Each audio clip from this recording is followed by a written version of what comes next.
I'm going to try as best I can to give you a really quick introduction to what it is that I mean by inquiry, and in a very practical sense, how you introduce students to the idea. First, just to tell you a little story is how I came to being interested in inquiry as an approach for writing. As things like this often do, it happened with a student, a particular student, and a particular assignment. Some years ago, when I was back at the University of New Hampshire, I had a student named Jane in my English 102 class. And Jane was an extraordinary writer. And she wrote this wonderful essay called The Sterile Cage, which I still copy sometimes, about personal essay about her experience with a bone disorder when she was a child and spending time in the hospital, you know, with her limbs suspended from the stainless steel frame, and her mother sitting quietly next to her, and she passed the time away listening to the sound of knitting needles click. And so I enjoyed Jane's work all semester long as we moved from the personal essay to other genres. And then we got, like a lot of one-semester required freshman English courses, we got to the research paper, which is usually embedded in the last 3 weeks or 5 weeks of the class. And so, like a lot of teachers, I thought, well, I can't wait to read Jane's paper. So I got the stack, and I don't know whether you got what you guys do when you got the stack, other than wish you didn't have the stack. And that is, I decided, okay, I'm going to read a really good one. So I'm going to start with a really good one. That'll kind of give me a sense of what's good, and then I can make some evaluations of other students. So I put Jane's on top, and I opened it up, and I started reading it, and it was bad. It was awful. It was boring. It had none of the sort of intellectual engagement that her work earlier had had. It had none of the voice. Like no one was home. And so I remember this conversation with Jane. Poor thing, Jane is now immortalized. But in my office in conference, and we had this conversation in which she came in a kind of crabby mood to the conference, and I said, well, Jane, what do you think of your paper? Well, it was okay. Well, what are your ideas for revision? I don't know. And I could just see this thing going down the toilet, really quickly. And at some point, I started to say, well, Jane, this really seems like the other, a departure from the work that you've been doing all semester long. What's that about? And at some point, she just had enough of me. And she said, it's a research paper, damn it. Leave me alone. And so I walked away from that thinking several things. One was that this research paper genre is something we really need to look at more closely, because it is a genre which I think most of us agree is an important one to teach, but which our students generally don't do very well at. But secondly, I thought there's something wrong with my teaching, and that is that there is some disconnect between the work that we were doing in the first 2/3 of the class and then the more conventional academic work that we were doing in the last third of the class. The students, Jane in particular, was not making those connections. And so I was doing something wrong. And I thought, well, what could it be? And then that summer I was reading, I was actually working on my dissertation, and I was reading Anne Berthoff. And I remember the day, I remember the moment. This is one of those reading moments which you never forget. And some of you are probably familiar with her work. She doesn't get talked about too much anymore, but she's really quite wonderful. And at some point I'm reading this passage where she's saying, essentially, I'm going to paraphrase, that it's really important in the writing course that the same essential acts of mind are present in the first assignment in English 101 and the last assignment in English 102. So I thought, oh, that's it. That what I had failed to do is to connect these two, that all of the assignments and make one of the things that they have in common is these certain essential acts of mind, and that I needed to make those clear to my students. I needed to talk about it. I needed to demonstrate as clearly as I could the ways in which the thinking that they were doing in the personal narrative is exactly the kind of thinking we're going to have them do in the research paper, even though it's a more conventional academic form. And I had failed to do that. So I started to think, okay, what are those? And, usually we answer that question by saying critical thinking. And there's nothing wrong. I mean, I think that's a great answer, except that it tends to be very vague. People, students will say, okay, critical thinking, so what do you mean by that? And I think we ought to be prepared with a pretty specific answer. But I said that for a while. And then one of the things that happened is I encountered the Boyer Commission report, which came out 9 years ago. So it's been around for a while. But it's been enormously influential, I think, at least in some quarters, including my university, in getting us to think about what the experience our students should have in their first year of college. And this report pointed out what I think most of us all know, and that is that a lot of the first year of college, whether at a 2-year school or 4-year school, is just being empty vessels in which they are filled with information and then they get tested on it. That they are very passive. And this report, I think, quite eloquently argues that what we need to do is introduce students to a culture of inquiry, which is essentially what brought us all to the academy, this idea that we have questions about the world and that we can learn some methods for exploring the answers, and for that really the spirit of university life is discovery. And so this argued for developing in the freshman year this sort of culture of inquiry. And I thought that this is the kind of thing that answers the question for me. That I think what I'm trying to teach, from the personal narrative to the research paper, is that writing and language use and thinking can be an act of discovery. But I had to think a lot about sort of what that meant. And so I spent a fair amount of time trying to figure that out. And over the years, I've come up with this list. I'll just highlight the most important things. The default mode of our students is to think that you need to get the answer as quickly as possible. As a matter of fact, I did a research project as part of my dissertation where I surveyed 250 undergrads at University of New Hampshire, and I asked them I gave them a whole list of statements, and I asked them their level of agreement with these statements. The highest level of agreement, and these all had to do with the research paper as a genre and the act of doing research. The highest level of agreement was that you have to know your thesis before you start, which was enormously telling to me, that essentially what students believe about inquiry, about research, about academic research, is that you start with answers and then you line up ducks, essentially. Now, that as a writing strategy makes a lot of sense in a lot of situations. It's not a bad idea. Essay exams, for example. That'd be a good strategy. But if we're trying to teach research and inquiry, we always start with questions, a sense of wonder. And I noticed my students had lost this sort of sense of wonder. So a lot of and if I had another hour with you, one of the things that we do is that the most important thing to teach initially is what a good question is. Not any question will do. And crafting a good question for any kind of inquiry assignment is one of the biggest challenges, and that's especially true of research-based assignments. You need to introduce students to a strategy of inquiry, which they can understand and make sense to them. Now, this is the piece that I had to think about a long time, because my default answer, well, I want you to be good critical thinkers, never had like a model associated with it. I think it was sort of code words for being sort of insightful. I want you to be insightful, and I want you to look closely at things and think independently, all of which are great values. But I needed to help students understand what it is I meant by inquiry. And so this is the model that the Curious Writer promotes. And it's, in ways, it's kind of a scientific model because it involves collecting evidence and analyzing it. But this is the heart of it. It's this movement back and forth between making judgments and suspending judgments. And this is what we're going to talk about for the next half hour or so. This idea that a part of the process of inquiry is not closing things down but opening them up is the hardest thing to teach, because it goes completely against, in some ways, the culture of school, which is to get it done, to get the thesis, to avoid confusion and uncertainty, march forward, rush to conclusion.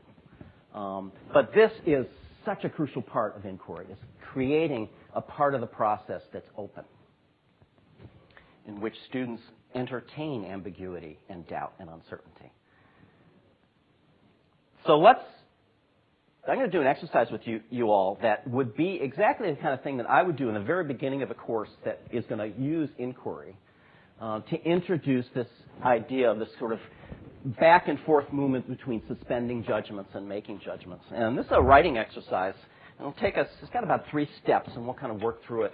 So I'm going to ask, we're going to do some fast writing and listing. And you all are writing teacher pros, so you know all about this. But one of the things about fast writing, I think, is that when it's working, when you're writing badly, which is essentially what I'm asking you to do, you are suspending judgments. You're not, that your internal critic is turned off. And this is one of the ways in which we teach our students this method of suspending judgment. So here's step 1. See if you can think about one room that you spent a lot of time in as a child. Everybody got one? I'd like you now to put yourself back in that room. And I'm going to have you write fast for about 5 or 6 minutes. And I would like you to describe, if possible, in the present tense, everything that you see. And be as specific as possible.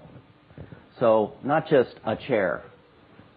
The high-backed walnut chair that my grandfather made in his shop in DeKalb. Okay? So really push the point of seeing, and also draw all your senses, be as specific as possible. Just immerse yourself in the details of that room. Look everywhere. What's on the wall? What's through the window? What color is the carpet? What's the sound coming from downstairs? Skip a line. It's going to be another step here. I'm going to ask you, in this case, rather than fast write, to think about what you're saying before you say it. Craft a fat paragraph, but begin with this phrase. What I understand now about this time in my life that I didn't understand then was...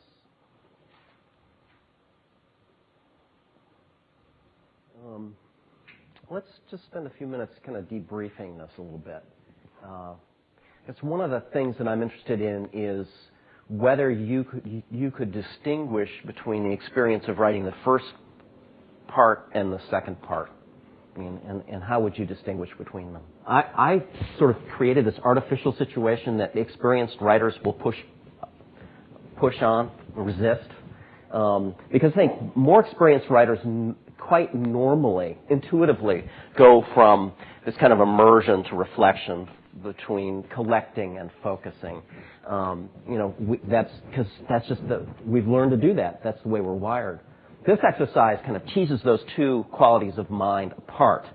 You're probably catching on for obvious reasons, but you remember that show, The Wonder Years? To me, this is a great metaphor for this exercise. That would have been an amusing show if we just had Kevin's experience, his narrative, as a 13-year-old in the 60s.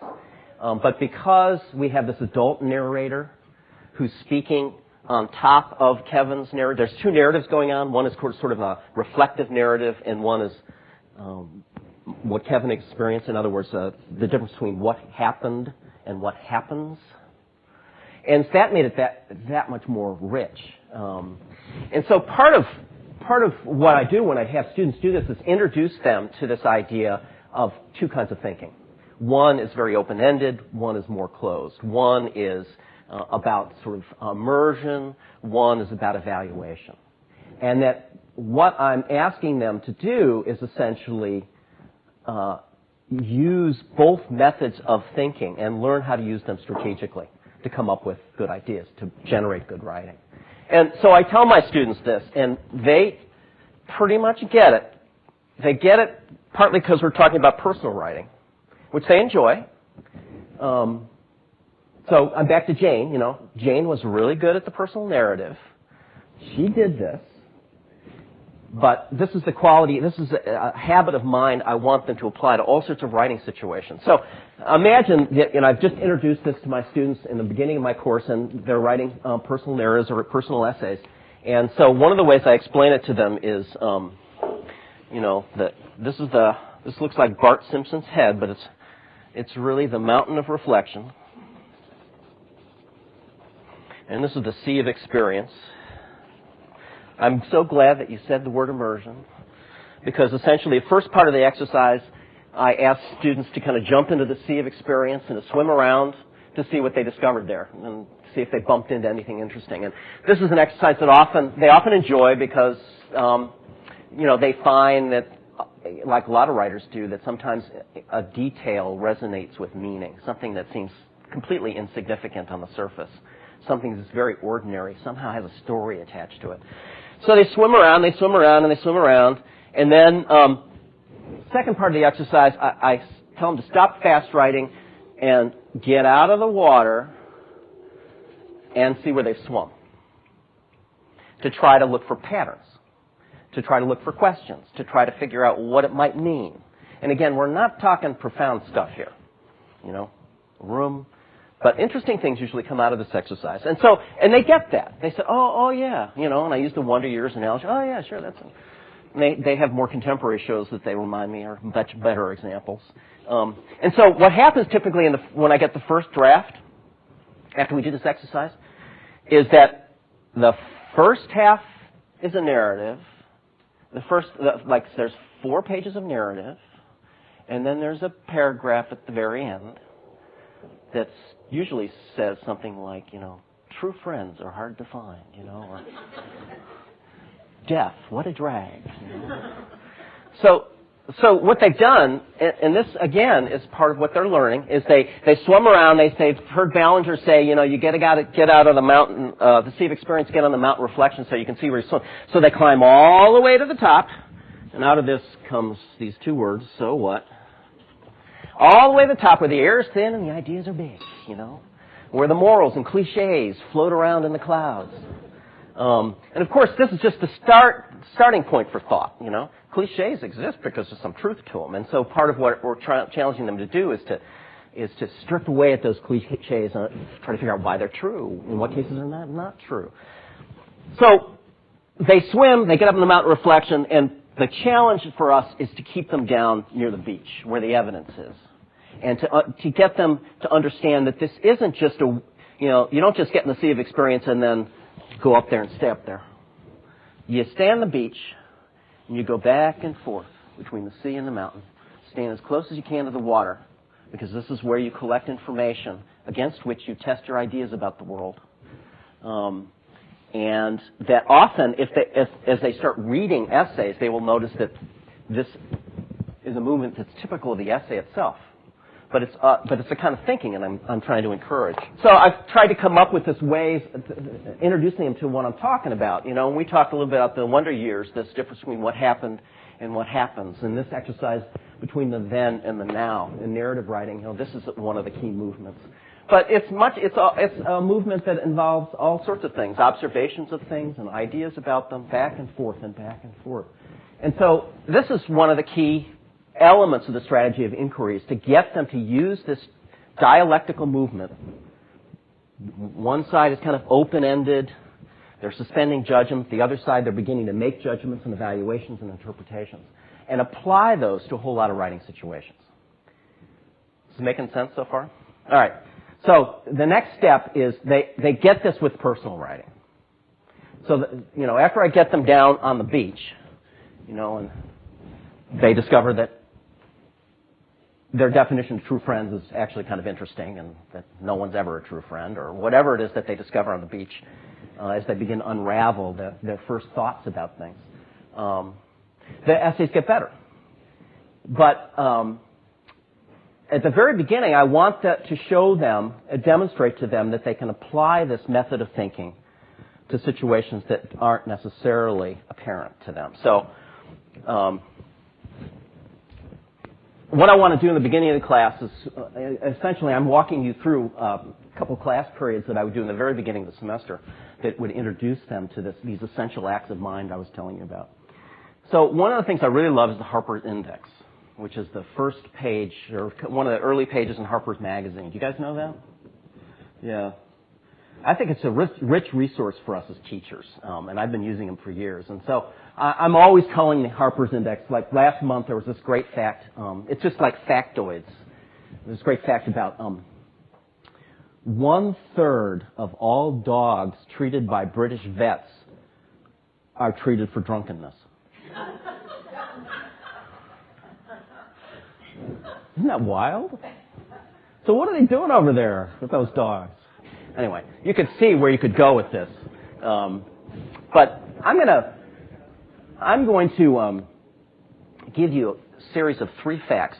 And as we know, information, particularly when it's pulled together, can often tell a story. And part of what we do as researchers or as writers is to figure out what story this information is trying to tell us, and to evaluate that story. And so I'm going to throw up a series of 3 facts that are related to each other that I got from the Harper's Index. And after each one, we're just going to kind of talk about them. You could have students write about it, but conversation is another kind of thinking out loud. And then we're going to see what ideas emerge collectively by looking at this information. So here's the first. So I got this, I think, from a couple months ago. Percentage of Americans in 1983 who thought it was possible, quote, possible to start out poor in this country and become rich. 57. So a little over half. What do you think about that? Fact number 2. Percentage who think this today, 80. So you're surprised. Why are you surprised? Percentage of U.S. income in 1983 and today, respectively, that went to the top 1% of earners. In 83, it was 9, and now it's 16. So what does this add to the story that the facts are telling you? So you see what we're doing here? We're doing exactly what we did with the writing exercise, except this time we're working from information that's outside of ourselves. My effort in doing this is to get students to apply the same kind of back and forth thinking that we did with the writing exercise, to show them that a habit of mind is something they can apply to things inside themselves and things outside themselves. So with each fact, they jump into the sea of experience, and then we talk about it, we pull it out, we develop theories about what these facts might mean, and as we collect more information, our theories and questions become, I think, richer and more interesting. And this is exactly the kind of thing I'm trying to get students to do in their writing. One way of modeling this is the double-entry journal, and this is another Ann Berthoff invention. I don't think it has to be this method, but this is a kind of a neat method of structuring this dialectical thinking so that you have students use opposing pages in their journals. And on one side, they're collecting information. They're jumping into the sea of experience or the sea of evidence or the sea of the text, whatever it is that you're working with. And the left page is this sea, and the right page is their writing in response to what they're seeing on the other side. So it's introducing them to this kind of structured way of moving back and forth, collecting, focusing, observations of, ideas about. And the double-entry journal, I think, mimics that, really nicely mimics that movement.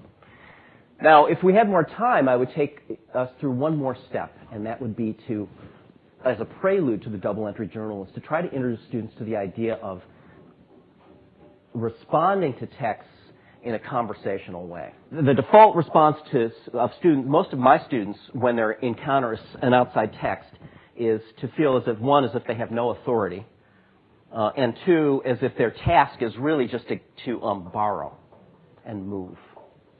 It's a very passive response. And so part of what we need to teach is to apply this method of thinking to responding to texts. And so you have to encourage students to understand that what responding to a text it's not a monologue, it's a dialogue.